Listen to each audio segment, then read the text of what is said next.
Excuse me guys, എല്ലാവരും ഇവിടെ ഒന്ന് ശ്രദ്ധിക്കുക. എനിക്ക് വളരെ ഇമ്പോർട്ടൻ്റ് ആയിട്ട് ഒരു കാര്യം പറയാനുണ്ട്. ഇന്ന് എല്ലാവരും കുറച്ച് ലേസി ആയിട്ടാണ് വർക്ക് ചെയ്യുന്നതെന്ന് എനിക്ക് മനസ്സിലായി. സോ ഒരു കാര്യം അതിലേക്ക് വേണ്ടി പറയുക.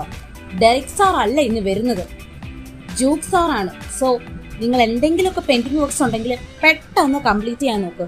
സാധാരണ സാർ അങ്ങനെ ഓഫീസിൽ വരാത്തതാണ്, അത് നിങ്ങൾക്കും അറിയാലോ. ഇന്ന് സാറ് വരണമെങ്കിൽ എന്തെങ്കിലുമൊക്കെ കാര്യം ഉണ്ടായിരിക്കും. അതുകൊണ്ട് കംപ്ലീറ്റ് ചെയ്യാനുള്ള ഫയൽസും വർക്ക്സും ഒക്കെ പെട്ടെന്ന് തന്നെ കംപ്ലീറ്റ് ചെയ്ത് കാണിക്കും. ഇല്ലെങ്കിൽ നിങ്ങൾക്ക് തന്നെയാണ് പ്രശ്നം.